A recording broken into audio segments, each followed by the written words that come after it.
Welcome my dear genius friends. स्वागत है आपका आपके फेवरेट चैनल बॉडी ट्री में। फ्रेंड्स, आज हम स्टैंडर्ड 12th का बीए, जिसे हम कहते हैं बिजनेस स्टडी या बिजनेस एडमिनिस्ट्रेशन, उसका चैप्टर नंबर 1 सीखने वाले हैं। और टाइटल है हमारा संचालन का स्वरूप और उसका महत्व। ये जो चैप्टर है ये 8 मार्क्स का चैप्टर है। So it is a very very important chapter. हम हर चीज यहाँ पे सीखेंगे और इसके बाद में इसका पीडीएफ भी शेयर करने वाला हूँ। तो वीडियो की शुरुआत में मैं आप लोगों से रिक्वेस्ट करूंगा कि यदि अभी तक आपने चैनल को सब्सक्राइब नहीं किया तो इसे सब्सक्राइब कर लें।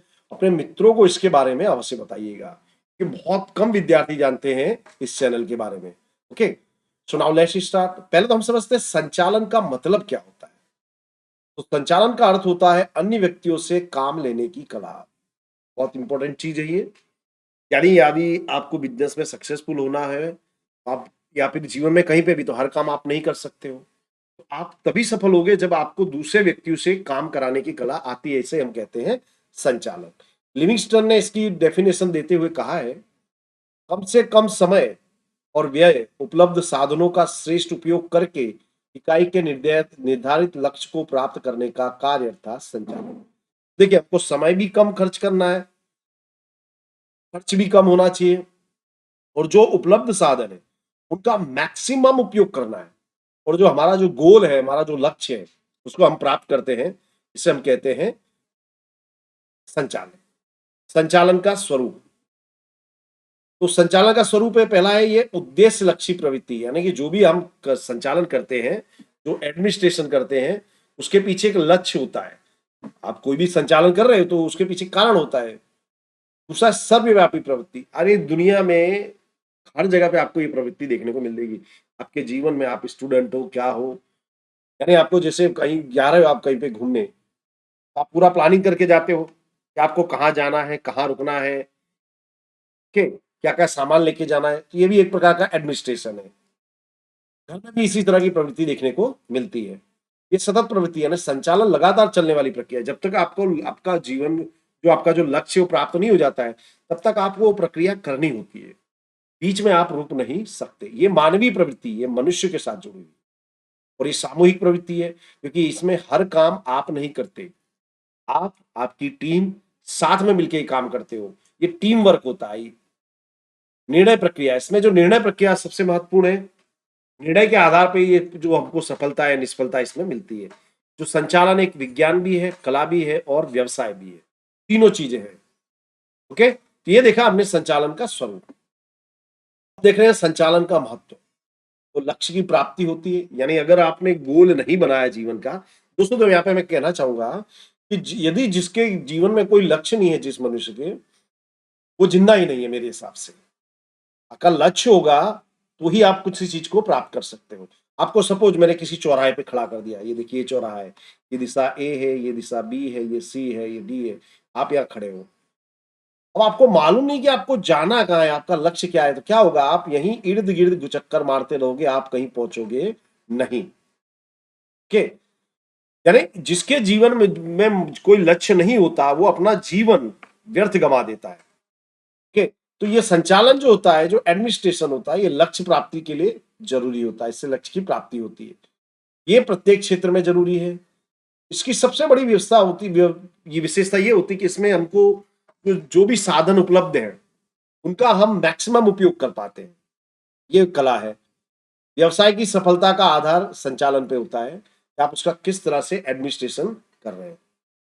संचालन से क्या होता है, इसमें कई कई लोग आपके साथ जुड़ते हैं, उसमें कई लोगों को रोजगार मिलते हैं, यानी रोजगार में वृद्धि के अवसर पैदा होते हैं, लाभ में भी वृद्धि होती है। कि उसका कारण क्या है कि देखिए, आप एडमिनिस्ट्रेट संचालन करते हैं तो आपके जो भी रिसोर्सेस है, आपका जो भी रिसोर्सेस है, चाहे वो मशीनें हो या लेबर हो, उनका आप मैक्सिमम उपयोग करते हो। तो ज्यादा मैक्सिमम उपयोग करोगे तो आपका लाभ भी बढ़ेगा।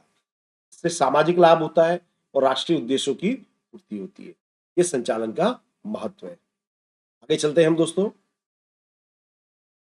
प्रश्न पूछा था, संचालन एक विज्ञान है, समझाइए। तो पहले समझते हैं विज्ञान मतलब क्या। विज्ञान अर्थात व्यवस्थित और विशिष्ट प्रकार का ज्ञान।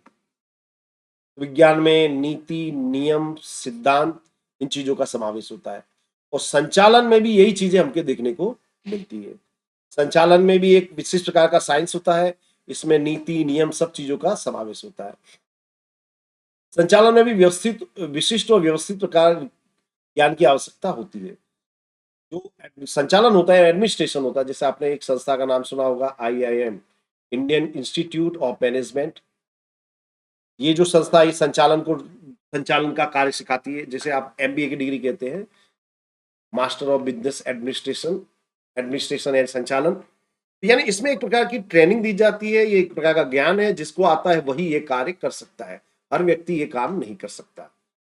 बिना किसी विशेष ज्ञान के संचालन नहीं किया जा सकता। यानी आपको पर्टिकुलर उसका नॉलेज होगा तो ही आप उसका संचालन कर पाओगे।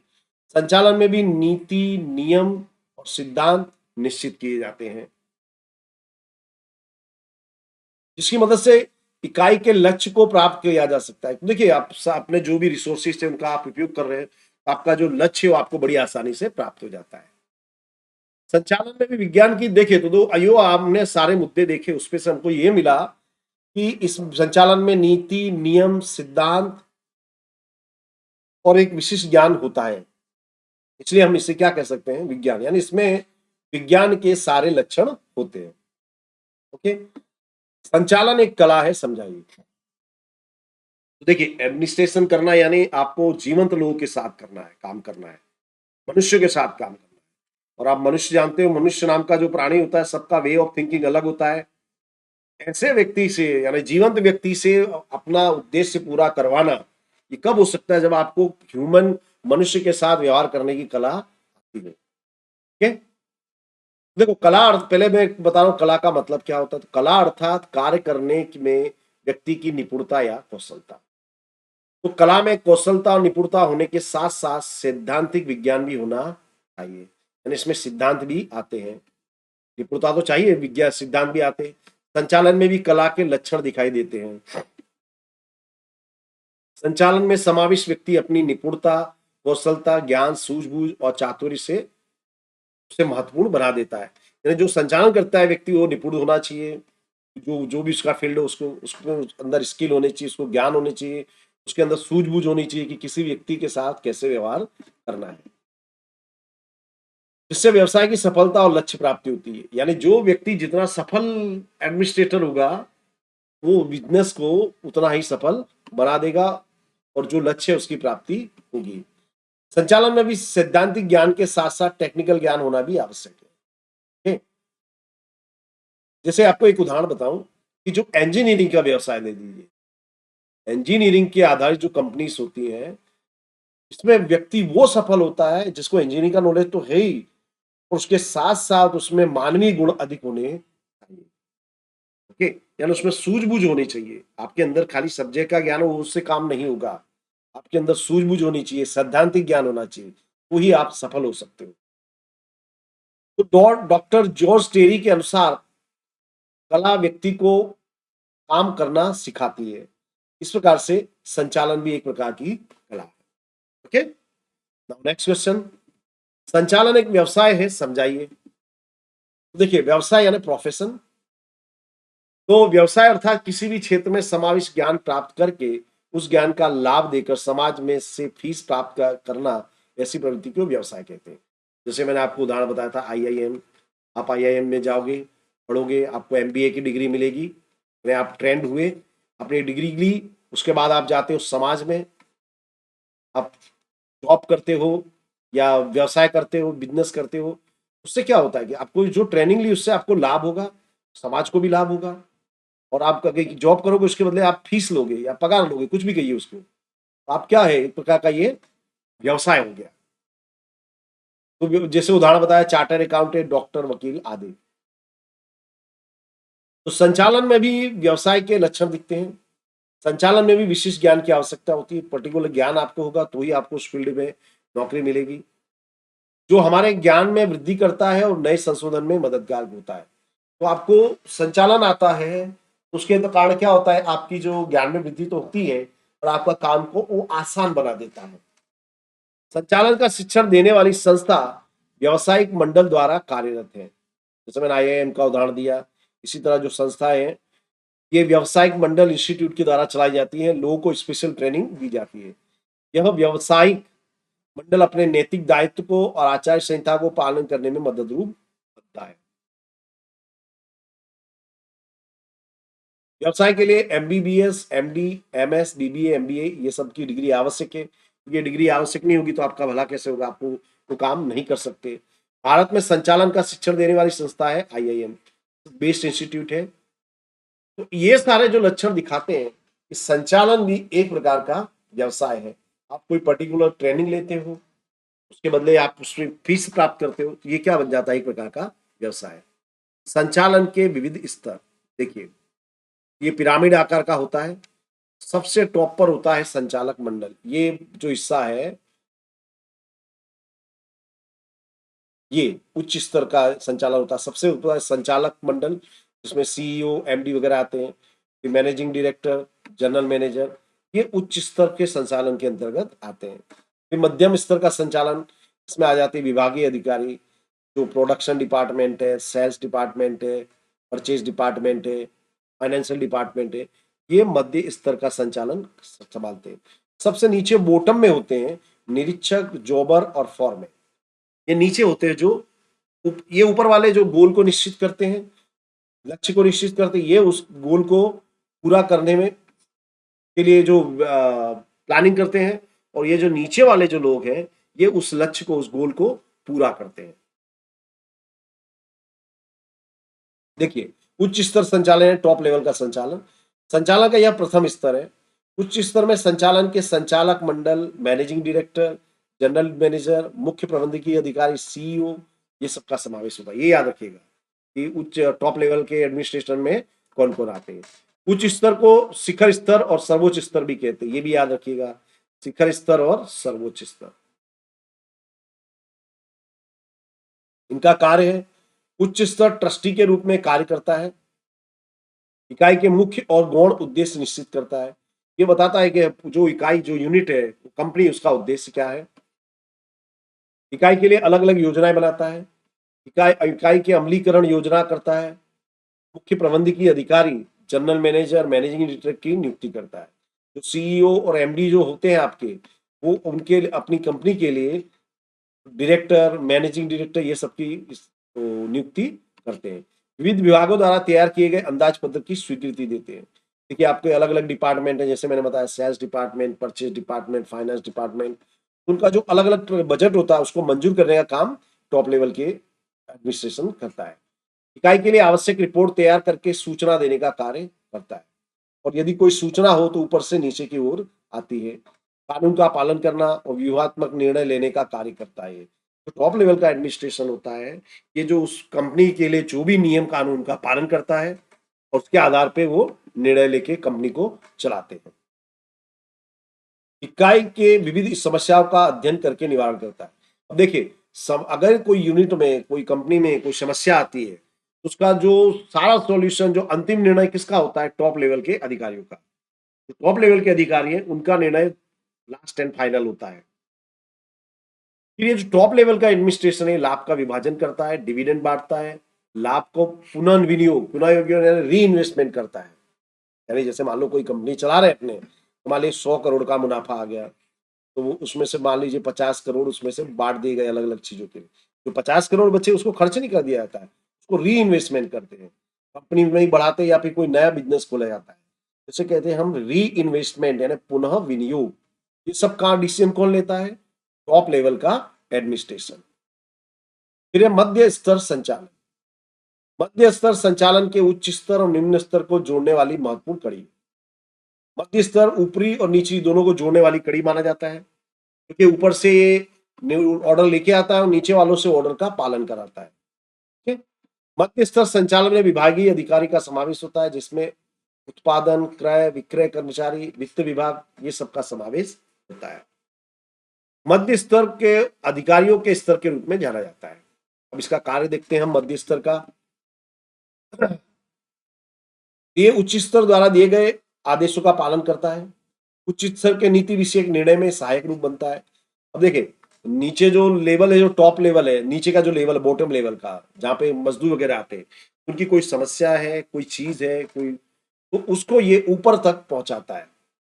ओके। और उसके आधार पर जो ऊपरी अधिकारी हो अपना निर्णय लेते हैं। लक्ष्य सिद्धि संबंधित नीति, नियम और ढांचे की रचना करता है। देखिए, जो आपके जो लक्ष्य होते हैं वो कौन बनाता है? टॉप लेवल का। लक्ष्य को किस तरह से प्राप्त करना है उसके सारे निर्णय कौन बनाता है? जो अधिकारियों का मंडल होता है, यानी बीच वाला विभाग। प्रणाली निश्चित करना, मूल्यांकन करना, जांच करना, योग्य मापदंड निश्चित करना, ये सब काम कौन करता है? मध्य स्तर का संचालन। यानी किस प्रोसीजर से हमको लक्ष्य को प्राप्त करना है। फिर जब लक्ष्य को प्राप्त करने की प्रक्रिया चालू हो जाती है तो उसका इवेल्युएशन करते हैं, यानी हम कितने सफल हुए, कितना वक्त लगेगा और कितना काम करना होगा। सारी चीजें कौन करता है? मध्य स्तर का संचालन। विभागीय अधिकारी द्वारा तैयार किए गए अंदाज पत्र को स्वीकृति देने के लिए उच्च स्तर पर प्रेषित करता है। तो जो बजट वगैरह बनाने का काम यही लोग करते हैं और ये ऊपर की ओर भेजते हैं। वो विभाग के कार्यों की देखरेख करता है, अन्य विभागीय अधिकारियों के साथ निरंतर संपर्क में रहता है। देखिए, ये जो बीच का जो लेवल है, ये टॉप लेवल और बॉटम लेवल दोनों के संपर्क में रहता है।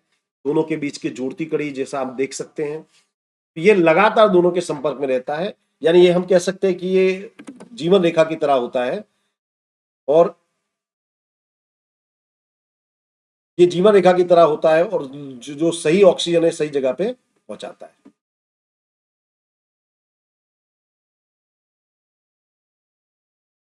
अब देखते हैं हम निम्न स्तर का संचालन। तो देखिए, निम्न स्तर या संचालन का अंतिम स्तर सबसे बॉटम लेवल का स्तर है। निम्न स्तर को निरीक्षकों का स्तर भी कहते हैं। इसमें सुपरवाइजर, जोबर वगैरह आ जाते हैं।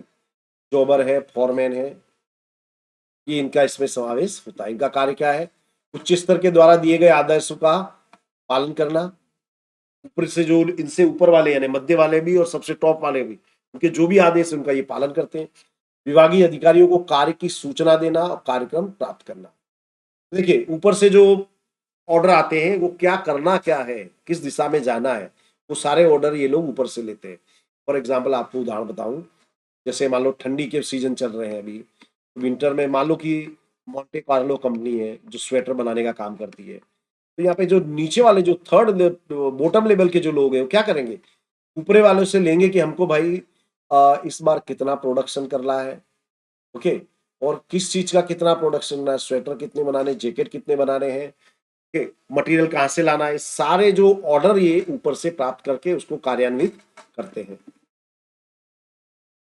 श्रमिकों के लिए कच्चा माल और साधन सामग्री उपलब्ध करा। जैसा मैं आपको उदाहरण बताया कि जैसे स्वेटर बनाना है भाई, स्वेटर बनाने वाली कंपनी है, जो भी कच्चा माल है ये लोग अपने जो मजदूर है उनको प्रोवाइड करते हैं। यंत्रों की व्यवस्था मरम्मत कराना, यंत्र यानी मशीन की व्यवस्था करना, मशीन खराब है तो उसको रिपेयर करना, ये उनका कार्य होता है। कर्मचारी संबंधित कार्य, भर्ती का कार्य करता है। ये जो नीचे मजदूर वगैरह होते हैं उनकी भर्ती ये लोग करते हैं। स्थानांतरण, पदोन्नति, प्रशिक्षण का कार्य, ये ट्रांसफर का करने का काम करते हैं। पदोन्नति यानी प्रमोशन, प्रशिक्षण यानी ट्रेनिंग, ये सब काम इनका होता है। ये कार्यों की देखरेख करते हैं। दैनिक कार्यों का आयोजन करते हैं। डेली डेली वाला जो बेसिस पे जो भी आयोजन होता है ये सब इनका होता है। ये मोटिवेट करते हैं मजदूरों को। सबसे नीचे लेवल पे जो मजदूर हैं उनको मोटिवेट करते हैं कुछ कि अलग अलग प्रकार से, ताकि आपका जो प्रोडक्शन है बढ़े, कार्य सही ढंग से बड़े आसानी से हो सके। अनुशासन का पालन करना है, डिसिप्लिन बनाए रखना। कर्मचारी से संबंधित प्रश्नों का निवारण करना। अभी आप बड़ी कंपनी चला रहे हो तो कोई प्रकार की समस्या होना ये लाजमी है, स्वाभाविक है। तो उस समय कि यदि कोई समस्या है तो उसको निराकरण करने का काम भी ये लोग करते हैं। और ये जो समस्या होती है इसको ये ऊपरी स्तर पर ले जाते हैं और ऊपरी स्तर पर उस समस्या का समाधान किया जाता है।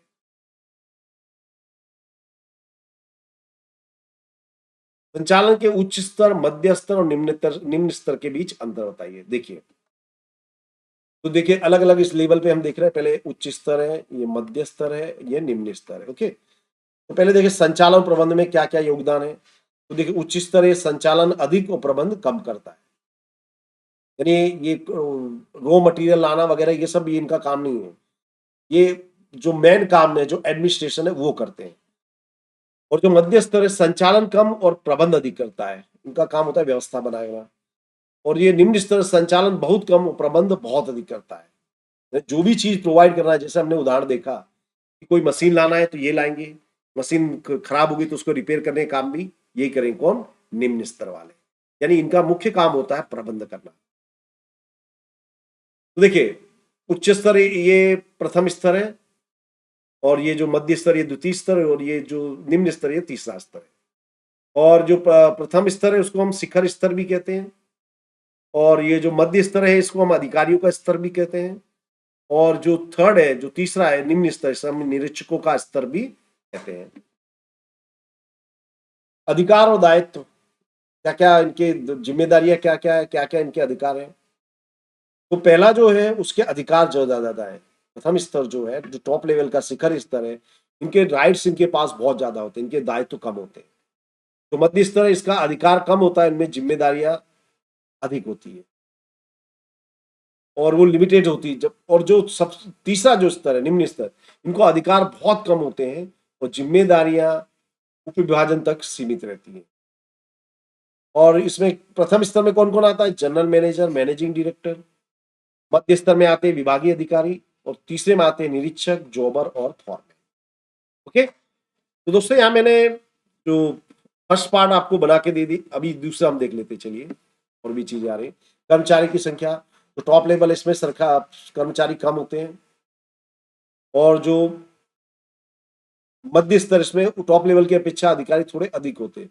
सबसे ज्यादा कर्मचारी होते हैं निम्न स्तर में, क्योंकि यही जो है निम्न स्तर है, यही सारे लक्ष्य को प्राप्त करने का काम करता है। योग्यता क्या होती है? देखिए, जो टॉप लेवल का जो शिखर स्तर वाले लोग हैं, ये सर्वग्राही और बहुत ही कुशल होने चाहिए। मध्य स्तर वाले, इनको विशिष्ट ज्ञान होना चाहिए, यानी ये जिस फील्ड में जा रहे हैं उस फील्ड के ये लोग एक्सपर्ट होने चाहिए। और जो तीसरा है, इनको विभाग की ज्ञान होना चाहिए, इनको जो काम दिया गया है इनका उनको उसका नॉलेज हो वो पर्याप्त है। लक्ष्य और नीति निर्माण, तो लक्ष्य और नीति निर्माण, मूलभूत लक्ष्य और नीति निर्माण का काम कौन करता है? टॉप लेवल, शिखर लेवल। और जो मध्य लेवल क्या करता है? लक्ष्य और नीति का अमल करवाता है। और जो बॉटम लेवल जो है हमारा, जो तीसरा स्तर है, ये लक्ष्य और नीति का अमल करता है। अमल करने का काम किसका होता है? तीसरे लेवल का। उत्तरदायित्व यानी जिम्मेदारी, टॉप लेवल उसकी जिम्मेदारी होती है लेनदार, सरकार के विविध विभाग, यानी जो भी नियम कानून होते हैं उसका पालन करना, उसकी रूपरेखा तैयार करना कौन करता है? उच्च स्तर। जो मध्य स्तर होता है हमारा उच्च स्तर के प्रति उत्तरदायी होता है, यानी उच्च स्तर वाले जो भी रूपरेखा बनाएंगे उसका पालन कौन करेगा? मध्य स्तर। और ये जो तीसरा स्तर है ये मध्य स्तर के प्रति उत्तरदायी होता है। निर्णय की बात करें तो उच्च स्तर जो होता है, निर्णय में अधिक जोखिम है। इसके जो निर्णय होते हैं सभी तीनों डिपार्टमेंट को प्रभाव करेगा। इसके जो शिखर स्तर है इसके निर्णय ही मुख्य होते हैं, उनमें जोखिम बहुत होता है। और जो मध्य वाला जो स्तर होता है, ये ऊपरी लेवल के जो निर्णय होता है उनको फॉलो करता है, इसलिए इसमें रिस्क थोड़ा कम होता है। क्योंकि जो सबसे नीचे टॉप लेवल, बॉटम लेवल होता है, इसकी जिम्मेदारियां बहुत कम हो, जिम्मेदारियां अधिक होती है, उत्तरदायित्व कम होता है। उत्तरदायित्व कम होता है, इनको खाली जो अपने लक्ष्य हैं, जो ऑर्डर है उनका पालन करना होता है। इनके निर्णय उनको लेने की जो क्षमता है, जो अधिकार है, बहुत ही कम होते हैं। तो दोस्तों यहाँ मैंने फर्स्ट पार्ट पूरा किया है, इसी चैप्टर का हम दूसरा पार्ट भी देखने वाले हैं। तो बने रहिए हमारे साथ, चैनल को लाइक और शेयर करिएगा, मित्रों को अपने इस वीडियो के बारे में अवश्य बताइएगा। Thank you very much friends, have a nice day.